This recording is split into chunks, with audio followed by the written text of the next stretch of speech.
Welcome back to a Timey-Wimey pod where we watch every episode of Doctor Who from 2005 onwards. My name's Rebecca. I'm Haley.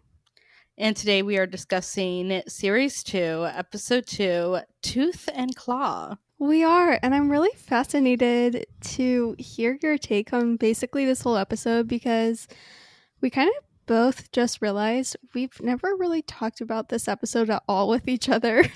Mm-hmm.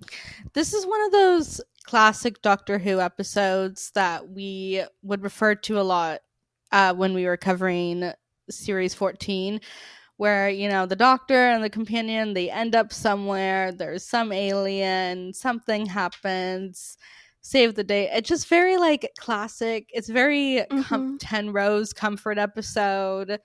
There's a lot of fun things in this episode, so it was fun to watch it today and take notes and really pay attention to everything that's happening because there is a lot going on.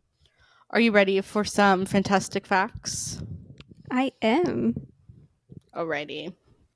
So, Tooth and Claw aired April 22nd, 2006. It was written by Russell T. Davies and directed by Euros Lyn.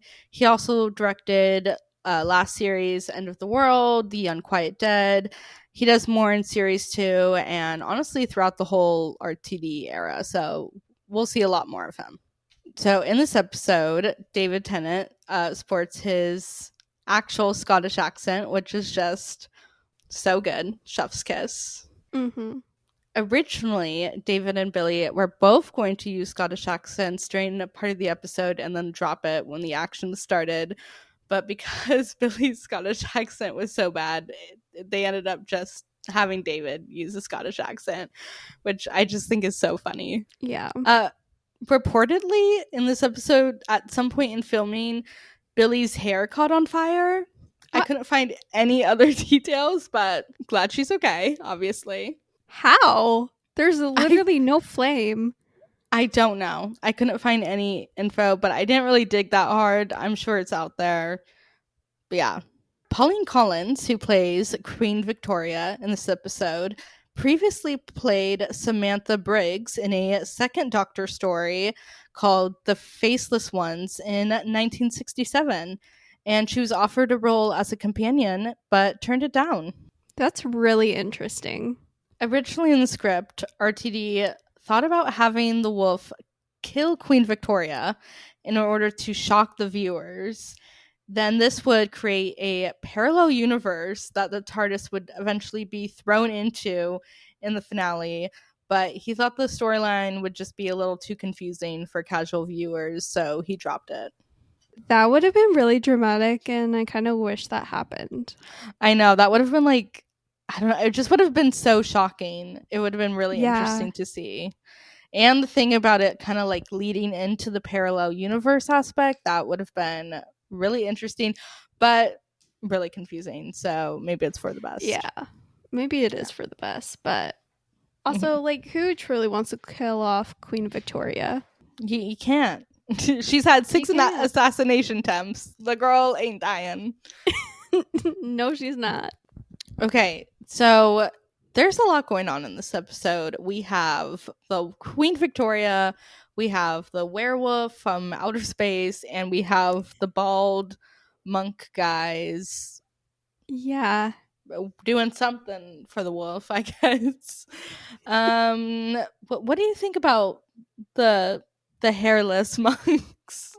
If I'm being completely honest, I'm still confused to this day about what role they have in this story besides being like crazy, what's the word? Not samurais, but just like crazy and fighting with batons and hurting people and getting everyone in the basement, like, and then guarding the Torchwood estate. Like, I'm so kind of confused, and then they just kind of disappear. It's weird. Like, yeah, they do all just. I guess we're supposed to think the wolf kills them or Queen Victoria's guards take care of them. I don't know, but it's very, when this episode starts with that terribly, I don't want to say terribly edited martial arts scene, but you can tell that from the way it's edited that they're not actually doing all the moves. As someone who did martial arts and watched a lot of martial arts movies, you can just like it's all very cut, cut, cut, cut, cut. So you never actually see them really like doing anything. You'll see them start to do something and then like the end of it, but you don't see like the full move. So it's just edited very, very crazy to me. And yeah, they don't really get an explanation or really seem to have a huge purpose other than they're locking the women away, the maid away, the lady of the house away, and then doing something for the wolf. I don't even know. I don't even know. I mean, they get like everyone down in like the basement with the guy who turns out to be the werewolf that's down there, and then like Rose and Flora end up down there, and like all the kitchen staff and everything. But besides that, and like standing guard, they really don't do anything at all. I just feel like it was a little too much to have that and the werewolf and Queen. I Like, agree. there's just a lot going on. I agree. Yeah. Now we need to talk about, you guys know how much we love our TARDIS scenes, and this TARDIS Mhm. scene is one for the history books. It's so good. Yes, it is. It's so good. They're so flirty and just like having so much fun. And when they land and they both fall on the ground of the TARDIS and they're just Oh, laughing, it's so good. It's so good. I love it.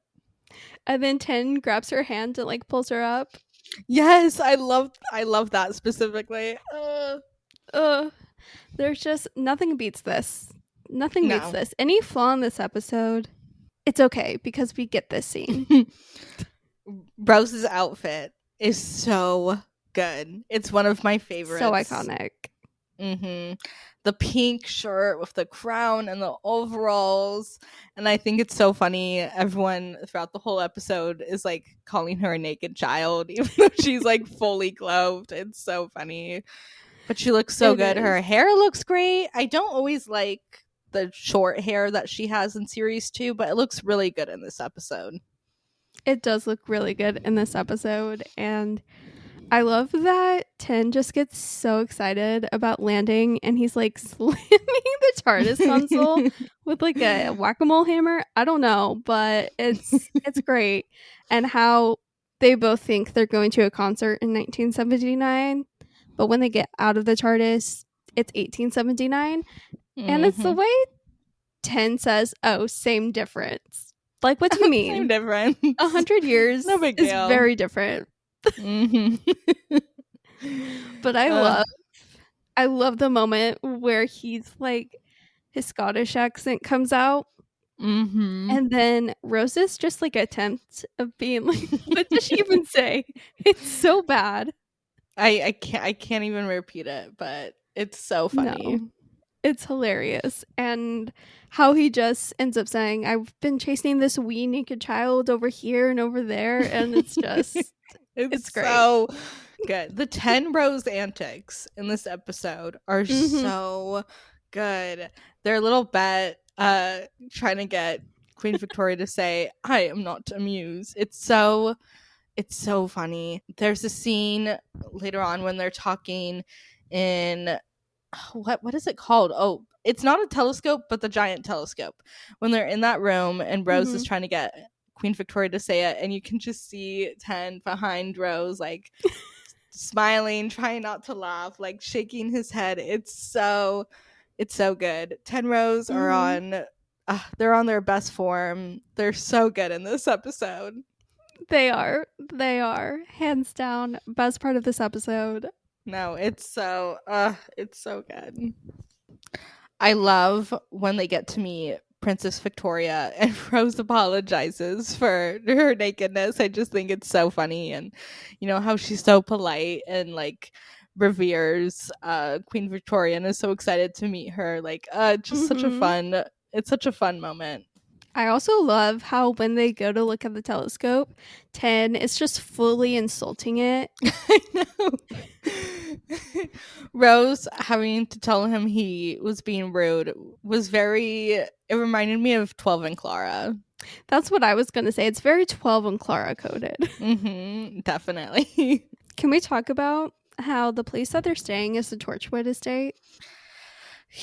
So let's just touch on this a little bit. It's the Yes. Torchwood estate, and Rose and Ten kind of end up in this episode unknowingly bring upon their own downfall, because Yeah. after this, at the end of this episode, we see Queen Victoria basically start the Torchwood Institute, which we will learn more about as the series unfolds. Yes, we will. Says in this episode that she has created it in memory of the guy who like died, and it's there to investigate all the happenings of the timey-wimey stuff, Mm-hmm. basically, including the And if doctor. and if the doctor ever returns, he should watch out. Yep, which is scary. Mm-hmm. Yeah, they're kind of just like a scary, more intense version of Unit. Yeah, they're like unit Yeah. without regulations. Mm-hmm. They're like Unit without the heart. You're right. No, you're so right. Yeah. And if you recognize the name Torchwood, because we have mentioned it before, the first Mm-hmm. mention of it was in the Parting of the Ways Bad Wolf two-parter at the end of Yes. series 1. And there also is a spin-off called Torchwood. So Mm-hmm. if it sounds familiar, that's why. But we're not going to be talking any more than that about Torchwood because we don't want to spoil the surprise for you guys. Yeah. For whoever may be listening, who hasn't Yeah. watched the whole show yet. I love how interested Queen Victoria is in horror, and she's like excited about the ghost stories and the story of the wolf. Like, that's just so fun to me. I love in the dinner scene when Queen Victoria is talking about her husband who passed away, and she talks about Mm-hmm. how once the dead is gone, they stay silent and we can't talk to them. And I just found that speech from her so, it was so touching and so real and really well written. It was. It's a really touching speech in this episode, and we also get this shot on the 10th Doctor where we can see he Mm. very much understands that pain. Mm-hmm. Yeah, I really liked that shot. That's not something I necessarily noticed before until this Same. rewatch. What are our thoughts on the guy in the hood who's in the cage who becomes the werewolf? So Because creepy. I hate it. I hate it so much. Like how he looks before he becomes a werewolf is the one of the worst. No offense to the actor or like anyone who created this character, but I hate it so much I can't stand it. Like I need to skip through Mm-hmm. it because it just wigs me out. Like I Yeah, hate it.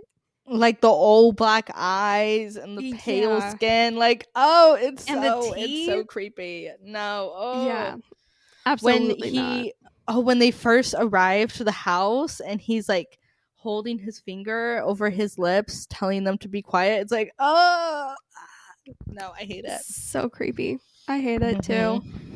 Rose gets down in that basement and gets to work. She immediately starts talking to the wolf, and then when things start going bad, she's like, everyone get off, get up, we're getting to work, we're getting out of here. When the doctor finally shows up, she's like, where the hell have you been? But she's clocked in, she's employed, she is getting employee of the week. Yes, she does. She's great. In the scene, she went to work, did all the things. Really great. I do want to say the moment where the werewolf is like, "Ooh, I see you." You were like, "You there's too." something there's something the wolf about you. Yeah, you burn like the sun. Can we talk about how this is quite literally the only reference to the Mm-hmm. bad wolf arc in series 1? Literally, this is it. This is it. This is And it, I find which makes it me so mad. so I find it so interesting because it's like, how can he know that there's Yeah. something the wolf about her? And do we wish that, because you and I have talked about Tenrose fan fiction on this podcast before, Yes. and every Tenrose fan fiction, they lean into the bad wolf thing, and there's always something Mhm. where Rose becomes immortal from it. She has healing abilities. And I'm not saying I necessarily wish that would happen, but do you wish they did something with the bad wolf? Do you wish there was some sort of aftermath from Rose for Rose besides the fact that the doctor had to regenerate? Yes, I do. I think there are a million and one different ways in which it could have turned out. But I do think that, like, we should have gotten something. We should have got, like, a continued arc of some kind, even Mm-hmm. if it's not, like, making her immortal. I just feel like she literally took, like, the heart of the TARDIS into her mind and body. And for us to get this mention in this episode, but for it to not really be touched on again, it's just a little, like, kind of aggravating because it was so big in Mm-hmm. series one that it would make sense to somewhat continue, at least a little bit. Like some I just want an acknowledgement that Rose Yeah. knows what happens to her, because at the end of Parting the Waves we see her be like, what happened? And the doctor's like, oh, I sang a song, the Daleks ran away. And then in this episode she says, I don't know what you're talking about, to the wolf. And it's like, is she just saying that to be like, I don't know what you're talking Yeah. about? Or does she not know what he's talking about? Like, does she understand what happened? Because when we no, I need to know. I wish there was Yeah. some kind of conversation between her and the doctor to talk about what actually happened at the end of the Parting of the Ways. I completely agree with you. Like, it needed to be fleshed out, like, just like a little Hmm. bit more. Something. Give us something. Something. Um, the moment where 10 is yelling at, Yes. where is Rose? Where is Where is Rose? Tell he? me. So good. So good. Low-key unhinged, but I love him for it. Mhm. I love that because I always get annoyed watching this, and when they're like, "Oh, Rose's can't find an outfit. She's gonna be late," and I'm always like, "Why doesn't he go check on her? Like, he should Mm-hmm. know. Come on." So when he gets old in that moment where he's like yelling and asking where she is, it makes up for it for me. No, I agree. I do wish she did change her outfit though. I that blue dress we see her holding, Mm-hmm. I would have killed if we got that. It's so sad. I know. If I'm being completely honest, every time I watch this episode, I have a really hard time following the thread of, like, what really is going on, because there's just, like, so much going on that I'm like, Hmm. what's is the wolf, like, I know the wolf wants the throne, but, like, what?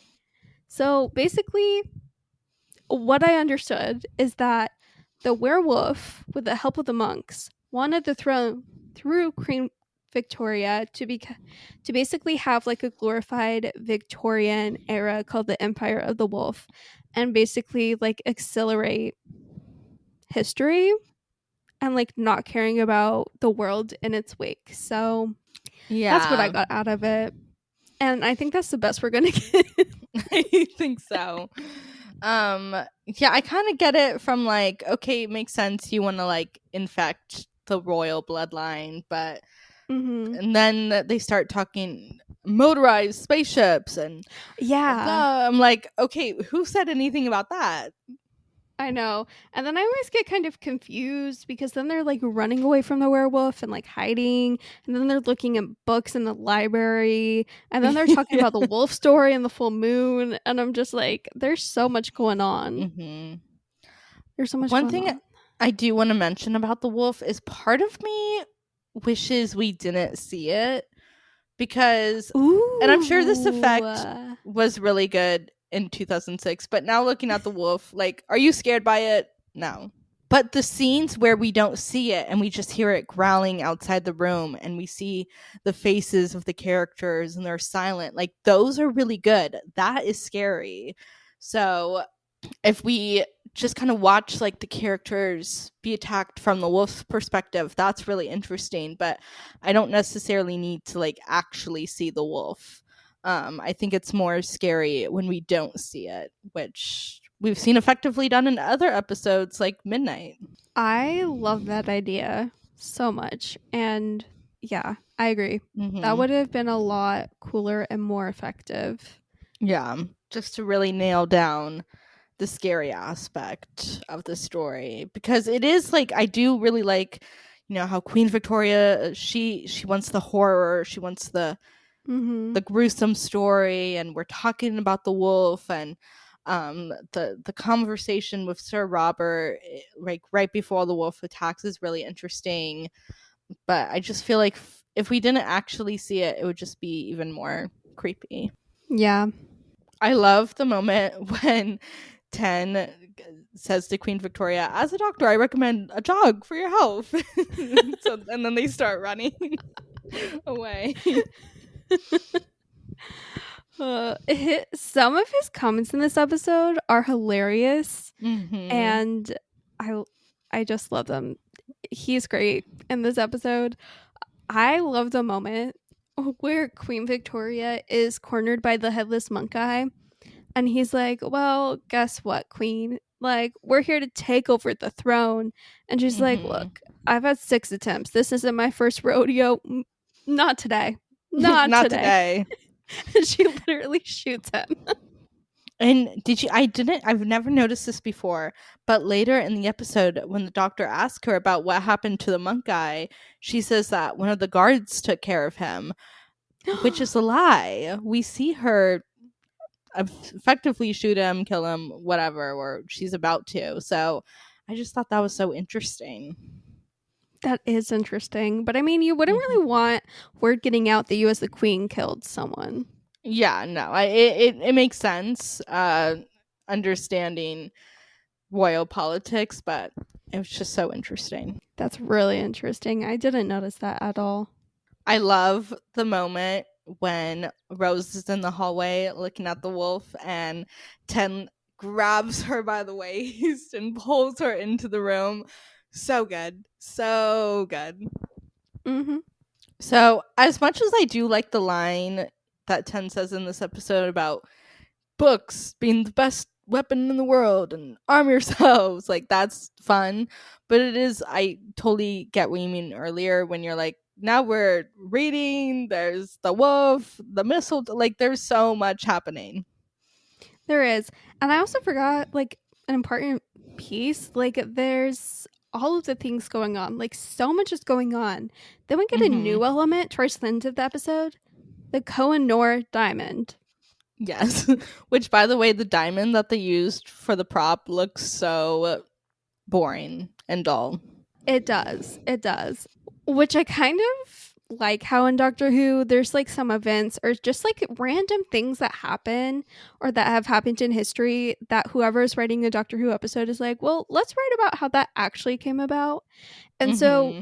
they basically wrote that the reason why the diamond kept getting cut down and was cut down to the size it is now, because it used to be bigger, but Prince Albert kept cutting it down, was because this diamond was always meant to save Queen Victoria's life.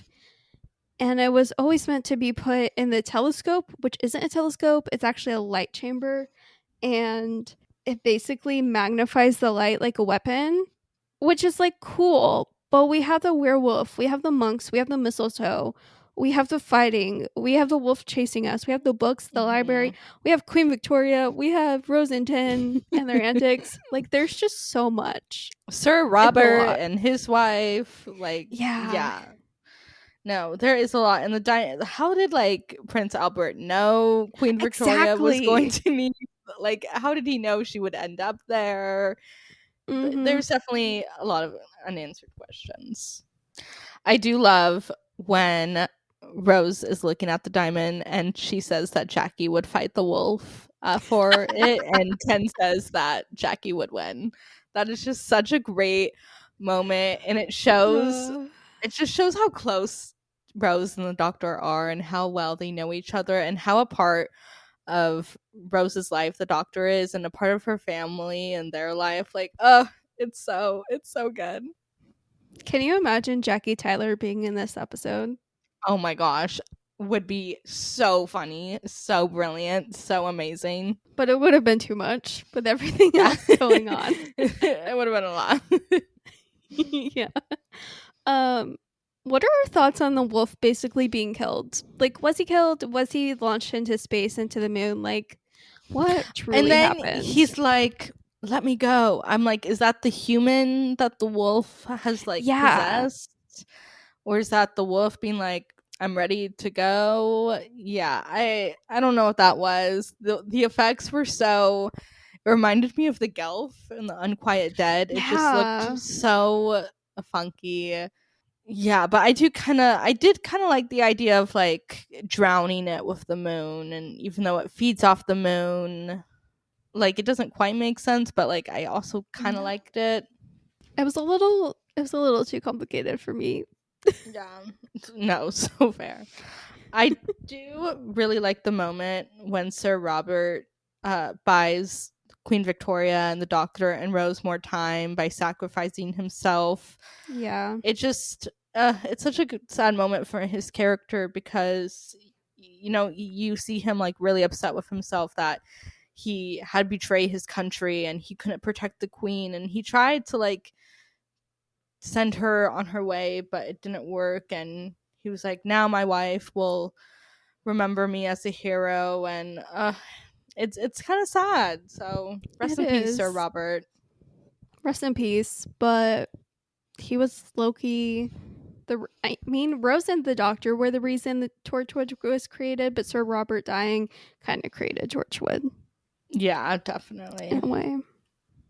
I think it's absolutely hilarious that through this entire episode, there are so many moments where Rose is trying to get the Queen to say, I am like, we're not like, I'm not amused. And like in the library when they're cornered by the werewolf, she's asking if Queen Victoria is not amused, and Queen Victoria just literally ignores her. And then at the end, she truly is not amused because she says she's not Hmm. amused, and then Rose and Ten look at each other and laugh, and they're happy. And then they get knighted as Sir Doctor of Cardiff and Dame Of Rose Tyler. TARDIS. Oh, of TARDIS? I thought it was Hmm. Cardiff. No, TARDIS. Oh, whoops. And Dame Rose Tyler of the Powell estate. But she is so not amused that she No. really banishes them. Hmm. I think it's so funny that they get knighted one moment and exiled seconds later, and I think they reference that like later on in the series, if not in They, like an yeah, episode way later on. But it's just another fun moment for the Ten Rose lore. It's so good. so good. And I love the ending scene of them back at the TARDIS talking about how the queen was bitten, which means the royal family might be werewolves. And Rose just like screaming, laughing at the end is so good. I love it so much. It's so great. And I just love how we learn that the royal family are werewolves. They are. You heard it Fun here, fact. folks. Rose has a good point. They do like blood sports. And they are really private. So they They really are. could have their schedules around the full moon. Yeah. But yeah, that's kind of this episode. What are your overall thoughts on this episode? Overall, I do really like, this is a fun episode and it is enjoyable to watch, and I love everything with Queen Victoria. I love all the Ten Rose stuff. Just the villains don't really work for me. Like I said, I don't find the Mm-hmm. wolf particularly that scary, except for the scenes where it's outside and they're trying to be quiet, like that's, or if it's when it's in the cage and they're trying to get free, like those are really good moments. But overall, like, I don't find it as scary. The monks, why are they there? What are they doing? What happened to them? I don't understand. um yeah, that's always confused me. The fight scene at the beginning is so weird to me, that I It's don't like at rough. all. Yeah. But overall, to me, this is like a classic series 2 episode. Like, it very much encompasses series 2 in a way. Like, it's not that great. And there's a lot of plot holes and moments that it's like, okay, not as strong as like other episodes, but the dynamic between the characters is so good. All the characters, even the side characters, are really good. and you're engaged in them, you're interested in their stories, we're interested in Rose and the Doctor. So that's how I feel about it. How do you feel about this episode? I enjoy this episode, but more in the sense of like, when you're rewatching a show and you're watching episodes and you're kind of like, oh my gosh, this episode low key forgot like the plot, but Mhm. like this is such a fun episode to watch. But then you kind of like move on to the next episode and don't think about it really at all. Totally. That's that Yeah. kind of episode. Like that's the kind of episode this is for me. No, when I think about this episode, I honestly just think about Rose's outfit and how much I love it. And that TARDIS scene of them in the beginning. That's always what I think about in this episode. Yeah, all I think about is like Queen Victoria Mhm. saying she's not amused and then like knighting them and banning them.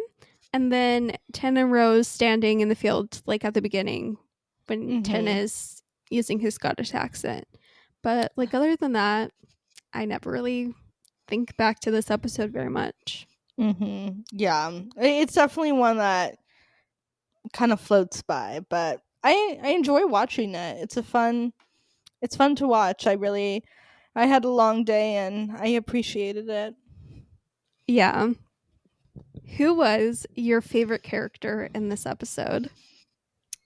We got to give it to Queen Victoria. Like she's I just agree. so iconic, but she's so funny. Like she's so interesting as a character, and when she hides her bite at the end, like that's so interesting. And the way she talks about her late husband, like you really feel for her, and you're like, oh, this is so sad. So yeah, gotta give it to her. Also, I'll just say it before anyone else says. My European history is not the best. So forgive me for any faux pas because I just there y'all have so many kings and queens. I can't keep track. I'm sorry. I'm sure y'all feel the same way about all our presidents, but yeah. Yeah. Oh, who's the star of the episode for you? Queen Victoria as well. You really Mm-hmm. said all that needed to be said. She's great in this episode, and Loki, I would have enjoyed a spinoff with just Oh, her yeah, Loki. That would be fun. I want to as see a how werewolf she royal. creates. Yeah, and her creating Torchwood. Yeah, They should which bring you her haven't. back. They should bring her back. What is the heart of this episode? True love lasts beyond the grave, I especially in the agree. form of a diamond. Um, no, I agree. I think the heart of this episode it goes back to that what Queen Victoria was saying in the dinner scene, and then it comes back again later when Ten is like, "Your husband, he somehow knew and protected you," and I don't know. I just find that sentiment really sweet. Like, yeah, we can't talk to our loved ones that have gone, but when they pass, I find it so real that she suddenly became interested in the supernatural after her husband died because he was. And when we lose people, we all kind of like carry pieces of them with us. So, Yeah. yeah, I think that's what you said, what Queen Victoria said in the dinner scene. That's kind of the heart of it. Do we have any reviews from the past? We do. And for something a little different this week, I Oh, pulled up some reviews from IMDb. ooh, this. I've seen some IMDb reviews that are very cutthroat, so I'm excited. I'll be completely honest, I was kind of surprised. There's not a ton on here. Mm, that makes sense. So, this first review is from April 30th, 2008, from Theo Robertson. And I'm just going to read a little bit of this review because it's a little lengthy. But he says the episode gets off to a great start as a bunch of monks turn up at a Scottish estate demanding the use of the house. When the staff refuse their request, wallop, they show off their martial arts skills and a scene borrowed from The Matrix. Say what you like about RTD, but he knows how to draw the audience into a story, and this is a very good example of a story hook. Director Euros Lynn also deserves great credit for making a very atmospheric story work, especially in the scenes where the werewolf stalks the humans. Unfortunately, there's one very obvious flaw to the story, and that's down to the script. The Kung Fu monks disappear without any mention whatsoever as to how and why, and this is a fundamental problem with RTD scripts. I also dislike the ending, which is resolved far too easily, which is yet another problem of the writing. Not to be totally negative, however, this is a highly enjoyable piece of television, and no doubt many children who saw it will remember it for years to come. I kind of agree with that review. I do Me like too. what he said about the atmosphere. He's right. The atmosphere and the feelings, the vibes are really well done. But yeah, the monks completely get forgotten about. The ending is very rushed and confusing, but yeah, we already talked all about that. Yeah, I agree. This next review I have is from April 25th, 2007, from the user CybermanSec. I'm going to paraphrase here and there because it's also kind of another lengthy review, but they start off and say, Tooth and Claw was an intelligent idea. It had Queen Victoria, historical facts, and a computer generated werewolf. What went wrong? Throughout this review, I shall tell you why. Are you sitting comfortably? Good. Then we'll begin. Oh no. The werewolf was an obvious idea that probably took the mill months of grueling work to make, but it was overly used. Too many shots of that werewolf were used in this episode, including that POV shot where it killed people. Meanwhile, the Doctor and Rose are yet again in the past. This time they meet Queen Victoria. I'm going to skip a few sentences. The new Doctor, David Tennant, is still not a good, strong character. He is too over the top. 1 minute in this, he is talking about the Kohinoor diamond, and the next he is shouting and messing up his hair. Billie Piper, what a wonderful actress, tries to stay as her usual self in this episode, but eventually isn't. She is boring at times, useless at times, and moody uh, at times in this episode. uh Of course, Moody. out of 100, the story takes up about 75%. So did that Russell write really good? Did he write horribly like he sometimes has in the past? Well, this was one of the very few weak stories of Doctor Who. One of the few. Okay. Um I don't disagree with the story criticism. However, Mm-hmm. I completely disagree with the acting criticisms. David is he's very, like, he is a 10th Doctor at this point. Like, he clearly understands this character already. You can tell that they filmed this kind of later on in the filming block. He knows his character, it's fully realized. And Billy's great in this. Rose is not useless. She is getting to work. She is helping save the day. Like, the Mm-hmm. only criticism you can throw against her is when she's standing in the hall as the wolf is about to attack her. But sometimes you got to do that. I don't know. Yeah, that review just made me laugh reading it. So I had to bring it on to the podcast. No hate to anyone No. whose reviews we talk about on this podcast. It's just really funny how cutthroat some of these are. And it's so funny to just look back and be like, oh, everything that people are complaining about now, they were complaining about in 2006 too. Yeah, which like some of it is very valid. We had our Yeah. problems with the most recent finale from hmm RTD. I think one thing about Doctor Who is it does kind of get better with age, and you're more Mm-hmm. forgiving of plot holes and inconsistencies on rewatch. You just kind of learn to accept it, and your brain kind of fills in the gap for a lot of, especially when you're like us Yeah. and we've rewatched the show so many times. Yeah. Well, thank you guys so much for listening. We hope you enjoyed this episode. Let us know what you think about Tooth and Claw. And don't forget to follow us on all podcast platforms and our social media at TimeyWimeyPod on Instagram and TikTok. And don't forget to email us at timeyimeypod@gmail.com. And we will talk to you guys next week about school reunion. I can't wait. Same. See you next week. Bye, guys.